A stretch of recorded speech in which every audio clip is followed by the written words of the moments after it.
വിപ്ലവം സർക്കുലറിലൂടെയല്ല വരിക, വിപ്ലവം ആശയ സമരത്തിലൂടെയാണ് വരിക. ആ വാചകമൊക്കെ വളരെ അന്വർത്ഥമാണ്, പൈതൃകത്തിനെയാണ് ഈ സംഘപരിവാർ ശക്തികൾ ദുർവ്യാഖ്യാനിച്ചുകൊണ്ട് രാജ്യത്തുനിന്ന് പുതിയ ചരിത്ര ദുർവ്യാഖ്യാനം നടത്തിക്കൊണ്ട് അവര് ഇന്ന് പഠിപ്പിച്ചുകൊണ്ടിരിക്കുന്നത് വിദ്യാലയങ്ങളിൽ. ഇപ്പൊ ഇന്ന് ഇന്ത്യ ഗവൺമെന്റ് നടപ്പിലാക്കിക്കൊണ്ടിരിക്കുന്ന അന്യമത വിദ്വേഷം, ഇന്ത്യയുടെ ഭരണാധികാരി തന്നെ വളരെയധികം വൈകൃതമായിട്ടുള്ള ഭാഷയിൽ അപരനെ ചൂണ്ടിക്കാണിച്ചുകൊണ്ട് അപരന്മാർക്കെതിരായിട്ടുള്ള പ്രസംഗങ്ങൾ നടത്തുന്നു.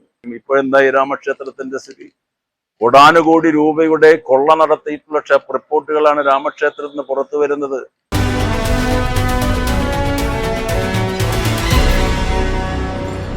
ഇന്നത്തെ PM ശ്രീ പദ്ധതിയിലൂടെയും NCERT സിലബസിലൂടെയൊക്കെ നാഷണൽ എഡ്യൂക്കേഷൻ പോളിസിയിലൊക്കെ നടപ്പിലാക്കുന്ന ഈ ചരിത്ര ദുർവ്യാഖ്യാനങ്ങൾ അപകടകരമാണ്. അശോകൻ ധർമ്മത്തെ അടിസ്ഥാനമാക്കിയിട്ടുള്ള ഒരു സദാചാര സമൂഹത്തെയാണ് സൃഷ്ടിച്ചത്.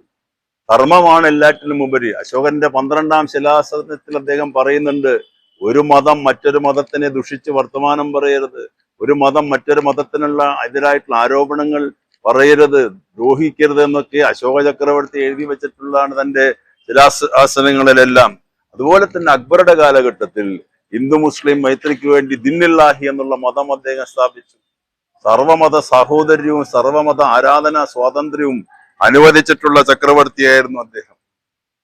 പിൻഗാമികളായിട്ടുള്ള ഷാജഹാൻ താജ്മഹൽ പണി കഴിപ്പിച്ചു എന്ന് മാത്രമല്ല നമ്മൾ പഠിക്കേണ്ടത്. ഷാജഹാന്റെ പുത്രനായ ദാരാ ഷിക്കോ ലോകപ്രശസ്തനായിട്ടുള്ള പണ്ഡിതനായിരുന്നു. ഇന്ത്യ ഉപനിഷത്ത് പിറന്ന നാടാണ്, ലോകവിജ്ഞാനത്തിന്റെ നിറകുടമാണ്, ലോകവിജ്ഞാനത്തിന്റെ ഭണ്ഡാകാരമാണ് ഇന്ത്യ. അതുകൊണ്ട് തന്നെ മകനെ നീ ഉപനിഷത്ത് ലോകത്തിനെ പരിചയപ്പെടുത്തി കൊടുക്കുമെന്നാണ് ദാരാ ഷിക്കോവിനോട് അക്ബർ പറഞ്ഞത്. അങ്ങനെ അക്ബർ പറഞ്ഞിട്ടുള്ള ഈ ഉപനിഷത്തിന്റെ ഈ 54 ഉപനിഷത്തുകൾ ദാരാ ഷിക്കോ തർജ്ജമ ചെയ്ത് പേർഷ്യൻ ഭാഷയിലേക്ക് തർജ്ജമ ചെയ്ത് ലോകത്തിന് പരിചയപ്പെടുത്തി കൊടുത്തു. ആ ഉപനിഷത്തുകൾ തർജ്ജമ ചെയ്യുമ്പോൾ പേജിന്റെ ഒരു വശത്ത് ദാരാ ഷിക്കോ എഴുതി ഹരിശ്രീ ഗണപതേയ നമ, അതേ പേജിന്റെ വലതുഭാഗത്ത് എഴുതി ബിസ്മില്ലാഹിർ റഹീം. ഇതൊക്കെ ചരിത്ര രേഖകൾ നമ്മുടെ മുന്നിലുണ്ട്. വിഖ്യാത പണ്ഡിതനായിട്ടുള്ള ദാരാ ഷിക്കോ ഉപനിഷത്തുകൾ തർജ്ജമ ചെയ്തു എന്ന് മാത്രമല്ല, അതിനു മുൻപ് അക്ബറുടെ കാലഘട്ടത്തിൽ രാമായണം തർജ്ജമ ചെയ്യപ്പെട്ടു. അബ്ദുൽ നാസർ നിസ്ബൂദയാനി എന്ന് പറയുന്ന പണ്ഡിതനാണ് അത് തർജ്ജമ ചെയ്തത്. അക്ബറുടെ നിർദ്ദേശപ്രകാരം ഇന്ത്യൻ ഭരണവ്യവസ്ഥയെ മുഴുവൻ വിശദീകരിക്കുന്ന അക്ബർനാമ എന്ന് പറയുന്ന വിഖ്യാത ഗ്രന്ഥം എഴുതപ്പെട്ടു. അബ്ദുൽ നാസർ നിസരി എന്നുള്ള പണ്ഡിതൻ ഭഗവത്ഗീതയും ഋഗ്വേദവും ഒക്കെ തർജ്ജമ ചെയ്തു. ഇതൊക്കെ ലോകത്തിന് പരിചയപ്പെടുത്തി കൊടുത്തത് മുസ്ലിം ചക്രവർത്തിമാരാണ്. അപ്പൊ അത്തരത്തിലുള്ള വലിയൊരു വിശാല മാനവികതയുടെ മതേതരത്വത്തിന്റെ സഹിഷ്ണുതയുടെ പ്രതീകങ്ങളായിരുന്നു അക്ബർ അല്ലെങ്കിൽ അക്ബർ അടങ്ങുന്ന മുഗൾ രാജവംശം. അപ്പൊ അത്തരത്തിലുള്ള വലിയൊരു പൈതൃകത്തിനെയാണ് ഈ സംഘപരിവാർ ശക്തികൾ ദുർവ്യാഖ്യാനിച്ചുകൊണ്ട് രാജ്യത്തുനിന്ന് പുതിയ ചരിത്ര ദുർവ്യാഖ്യാനം നടത്തിക്കൊണ്ട് അവര് ഇന്ന് പഠിപ്പിച്ചുകൊണ്ടിരിക്കുന്നത് വിദ്യാലയങ്ങളിൽ. ഏതാണ്ട് 56,000 സ്കൂളുകൾ, ഈ സരസ്വതി വിദ്യാലയങ്ങൾ എന്ന് പറയുന്ന വിദ്യാലയങ്ങൾ സംഘപരിവാറിന്റെ കീഴിലുണ്ട്. 55 കൊല്ലമായിട്ട് ആ വിദ്യാലയങ്ങൾ പ്രവർത്തിക്കുക. കോടിക്കണക്കിന് വിദ്യാർത്ഥികൾ അവിടെ നിന്ന് പഠിച്ചിറങ്ങി. അവരൊക്കെ പഠിക്കുന്ന വിഷയങ്ങൾക്ക് പുറമെ ഹിന്ദുത്വ രാഷ്ട്രത്തിനെ കുറിച്ചും അവർ പഠിക്കുന്നു. അപ്പൊ അങ്ങനെ ഒരു വിഷലിപ്തമായ സന്ദേശം മസ്തിഷ്കത്തിൽ കടന്നു കയറുമ്പോൾ സ്വാഭാവികമായിട്ടും അത് വളരെ രാഷ്ട്രീയ സാമൂഹിക രംഗത്ത് വളരെ വലിയ വിഭാഗീയ ചിന്താഗതികൾ വളർത്തുമെന്നുള്ളതിന്റെ സംശയമില്ല. ഇപ്പൊ ഇന്ന് ഇന്ത്യ ഗവൺമെന്റ് നടപ്പിലാക്കിക്കൊണ്ടിരിക്കുന്ന അന്യമത വിദ്വേഷം, ഇന്ത്യയുടെ ഭരണാധികാരി തന്നെ വളരെയധികം വൈകൃതമായിട്ടുള്ള ഭാഷയിൽ അപരനെ ചൂണ്ടിക്കാണിച്ചുകൊണ്ട് അപരന്മാർക്കെതിരായിട്ടുള്ള പ്രസംഗങ്ങൾ നടത്തുന്നു. RSS തലവൻ തന്നെ ഈ രാമക്ഷേത്ര ഉദ്ഘാടനം ചെയ്തപ്പോൾ ആ രാമക്ഷേത്ര ഉദ്ഘാടനത്തിൽ പങ്കെടുത്തു പ്രധാനമന്ത്രിയോടൊപ്പം 2.5 മണിക്കൂർ പ്രധാനമന്ത്രിയുടെ വലതുഭാഗത്തിരുന്ന് പൂജ നടത്തിയത് RSS തലവൻ മോഹൻ ഭാഗവത്താണ്. ഇതൊക്കെ നമ്മുടെ രാജ്യം കണ്ടതാണ്. ആ ക്ഷേത്ര ഉദ്ഘാടനം കഴിഞ്ഞുകൊണ്ട് 2 കൊല്ലം മുമ്പ് പ്രധാനമന്ത്രി പറഞ്ഞത് രാമക്ഷേത്രം ഇന്ത്യയെ വികസനത്തിന്റെ പാതയിലേക്ക് നയിക്കും, രാമക്ഷേത്രം ഇന്ത്യയെ സമ്പൂർണമായ സമൃദ്ധിയിലേക്ക് നയിക്കും, രാമക്ഷേത്രം ഇന്ത്യയെ എല്ലാവിധ രാജ്യങ്ങളെക്കാൾ മികച്ച രാജ്യമാക്കി മാറ്റും. ഇപ്പോഴെന്തായി രാമക്ഷേത്രത്തിന്റെ സ്ഥിതി? കോടാനുകോടി രൂപയുടെ കൊള്ള നടത്തിയിട്ടുള്ള റിപ്പോർട്ടുകളാണ് രാമക്ഷേത്രത്തിൽ നിന്ന് പുറത്തു വരുന്നത്. അല്ലെങ്കിലും ഫാസിസ്റ്റുകളെ കുറിച്ച് പറയുമ്പോൾ ഫാസിസ്റ്റുകളെ കുറിച്ച് വിശ്വപ്രസിദ്ധ ഗ്രന്ഥമായിട്ട് എഴുതിയിട്ടുള്ള ഗ്രന്ഥകാരന്മാർ പറഞ്ഞിട്ടുള്ളത് ഭക്തി എന്നുള്ളത് ഫാസിസ്റ്റുകൾക്ക് ഒരു അനുഷ്ഠാനമാണ്, ഒരു ആചാരമാണ്. അല്ലാതെ യഥാർത്ഥ ഭക്തി അവർക്കില്ല. അവർ എപ്പോഴും ചെയ്യുന്നത് ഭക്തിയുടെ പ്രകടനം മാത്രമാണ്, കാപട്യമാണ് അവർക്കുള്ളത്. ഇന്ന് രാമക്ഷേത്രത്തിന്റെ പ്രസക്തി അവർ ഇല്ലായ്മ ചെയ്തു ഈ കൊള്ളയടിക്കലിലൂടെ. അങ്ങനെ ഭക്തിയെ വിറ്റുകൊണ്ട് ദൈവത്തിനെ പോലും ഒരു കമോഡിറ്റിയാക്കി മാറ്റിക്കൊണ്ട് ജനത്തിന്റെ മസ്തിഷ്കത്തിലേക്ക്, ജനത്തിന്റെ ചിന്തയിലേക്ക് ഈ വിഷലിപ്തമായ സന്ദേശങ്ങൾ ഇറക്കിക്കൊണ്ടിരിക്കുന്ന ഒരു കാലഘട്ടത്തിലാണ് നമ്മൾ ജീവിക്കുന്നത്. ആ അക്ബറുടെ കാലഘട്ടമായാലും മുഗൾ രാജവംശത്തിന്റെ കാലഘട്ടത്തിലായാലും അല്ലെങ്കിൽ മലബാറിലെ സാമൂതിരിയുടെ കാലഘട്ടത്തിലുമെല്ലാം ആ സാമൂതിരി രാജാവ് ഭരിച്ചിരുന്ന മലബാറിൽ അന്ന് വിളിക്കപ്പെട്ടിരുന്ന പേര് ദാറുൽ അമാൻ എന്നായിരുന്നു. എന്ന് വെച്ചാൽ സമാധാനത്തിന്റെ നാട് എന്നായിരുന്നു അറബ് ഭാഷയിൽ സാമൂതിരിയുടെ രാജഭരണത്തെ കുറിച്ച് അറേബ്യൻ പണ്ഡിതന്മാര് പറഞ്ഞത്. അപ്പൊ എല്ലായിടത്തും ഹിന്ദു ചക്രവർത്തിമാർ സാമൂതിരിയോടൊപ്പം നിന്നത് കുഞ്ഞാലിമരക്കാരായിരുന്നു. അങ്ങനെ ഒരുപാട് ചരിത്ര രേഖകൾ നമ്മുടെ ഉണ്ട്. ടിപ്പു സുൽത്താന്റെ പ്രധാനമന്ത്രിയുടെ പേര് പൂർണ്ണയ്യ എന്നായിരുന്നു. ടിപ്പു സുൽത്താൻ എല്ലാവിധത്തിലുള്ള ക്ഷേത്രങ്ങളും കൊള്ളയടിച്ചു എന്ന് ഇവർ ദുർവ്യാഖ്യാനിക്കുന്നു. എന്നാൽ ടിപ്പു ഒരുപാട് ക്ഷേത്രങ്ങളെ സഹായിച്ചിട്ടുണ്ട്.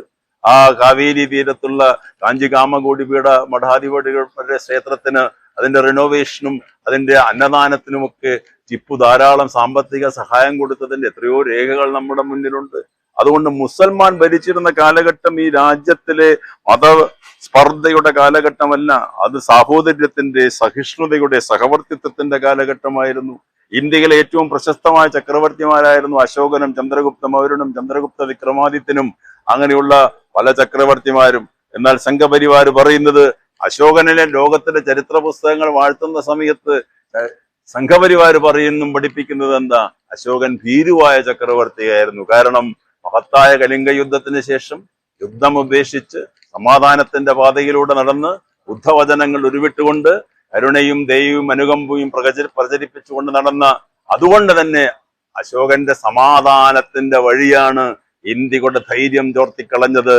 അശോകന്റെ നയം ഭീരുത്വത്തിന്റെ നയമാണെന്നാണ് സംഘപരിവാരം പറയുന്നത്. അപ്പൊ മഹാനായ അശോക ചക്രവർത്തിയെ വേണ്ട, മഹാനായ അക്ബർ ചക്രവർത്തിയെ വേണ്ട, മഹാത്മാഗാന്ധിയെ വേണ്ട, ജവഹർലാൽ നെഹ്റുവിനെ വേണ്ട, മൗലാന ആസാദിനെ വേണ്ട.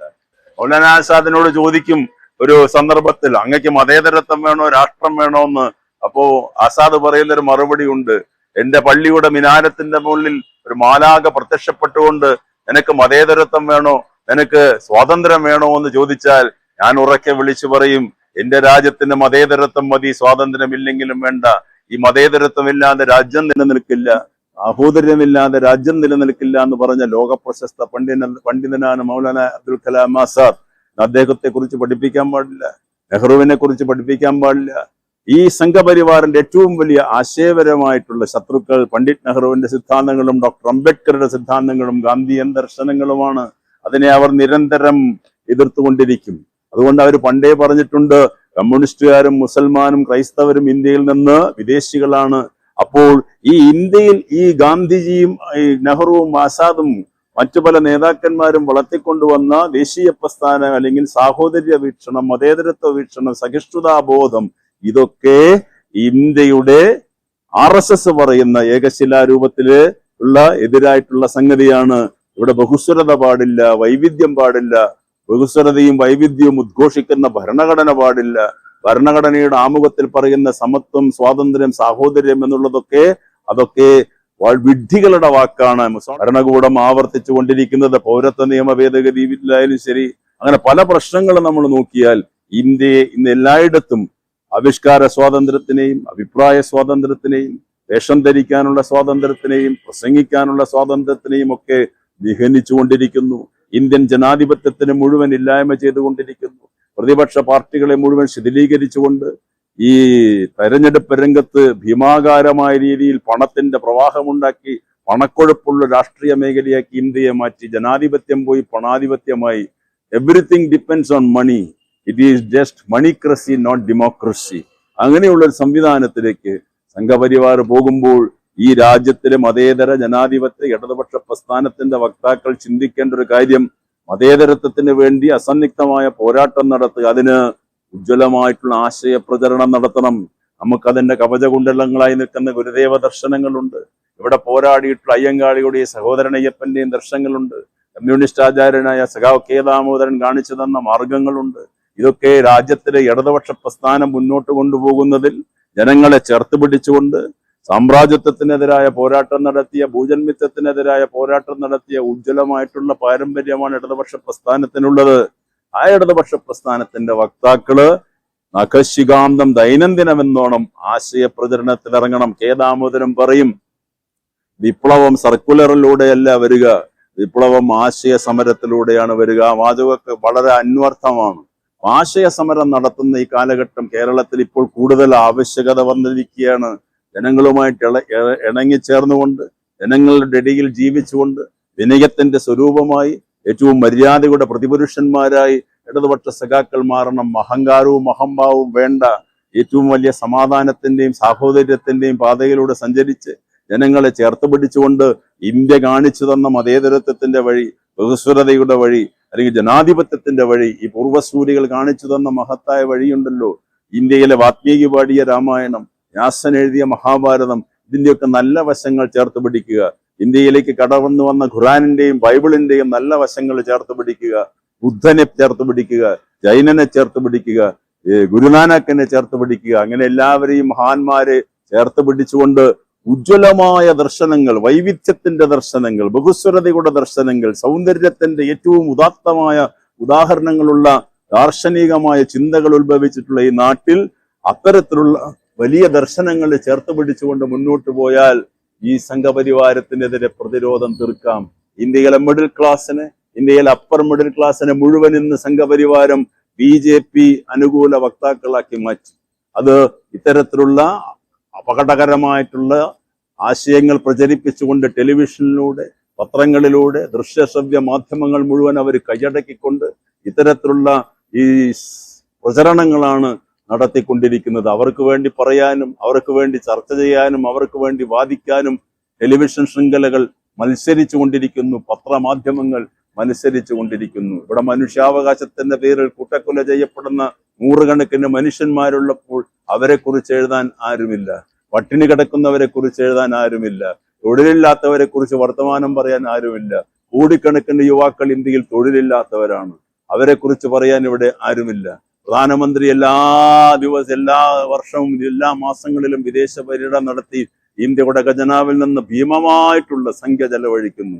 ഇങ്ങനെയുള്ള രാജ്യത്തിന്റെ അകത്തുള്ള മനുഷ്യപ്രേമത്തിന്റെ പ്രശ്നങ്ങൾ കാണാതെ, മനുഷ്യ ജീവിത നിലവാരം ഉയർത്തുന്ന ഉപാധികൾ കണ്ടുപിടിക്കാതെ, ഫാസിസ്റ്റ് രീതിയിൽ മനുഷ്യവിരുദ്ധ പ്രക്രിയ നടത്തുന്ന, ചരിത്രത്തിനെ ദുർവ്യാഖ്യാനിക്കുന്ന, ഇന്ത്യയുടെ ഉജ്ജ്വലമായ സാംസ്കാരിക ദർശനങ്ങളെ ഇല്ലായ്മ ചെയ്യുന്ന, ഫാസിസത്തിനെതിരെ പോരാടാൻ ജനവിഭാഗങ്ങളെ, മനുഷ്യരാശിയെ മുഴുവൻ ഒന്നിച്ചണിനിരത്തിക്കൊണ്ട് ആശയപരമായി ബോധവൽക്കരിച്ചുകൊണ്ട് സംഘടനാപരമായിട്ട് ശക്തിയെ പ്രകടിപ്പിച്ചുകൊണ്ട് മുന്നോട്ട് പോവുകയല്ലാതെ നമുക്ക് മാർഗമില്ല. അതിന് കഠിനമായി അധ്വാനിക്കുക, അചഞ്ചലമായ ശുഭാപ്തി വിശ്വാസത്തോടുകൂടി മാറ്റത്തിന്റെ ഈറ്റുനോവും പേറി ഈ കെ ദാമോദരനും മറ്റുള്ള പൂർവ്വസൂരികളും കാണിച്ചു തന്നിട്ടുള്ള അചഞ്ചലമായ ആശയദൃഢതയില്ലേ, ആ ആശയദൃഢ മാർക്സിസം എന്ന് പറയുന്ന മനുഷ്യസ്നേഹത്തിന്റെ ആ പ്രത്യയശാസ്ത്രത്തിനെ നെഞ്ചോട് ചേർത്തുകൊണ്ട് മുന്നോട്ട് നീങ്ങുക, അതാണ് നമ്മുടെ മുന്നിലുള്ള മാർഗം. ഇന്ത്യയിൽ ഗാന്ധിസത്തിന്റെ സിദ്ധാന്തങ്ങളും മാർക്സിയൻ ദർശനങ്ങളും കൂടി സമന്വയിച്ച് മുന്നോട്ട് പോകുമ്പോൾ തീർച്ചയായും ഫാസിസത്തിനെതിരായിട്ടുള്ള വിജയം സബലീകരിച്ചുകൊണ്ടുള്ള പോരാട്ടം നടത്താം. അതിനു വേണ്ടിയിട്ടായിരിക്കട്ടെ നമ്മുടെ മുന്നോട്ടുള്ള ദിനങ്ങളെന്ന് മാത്രം പറയുന്നു.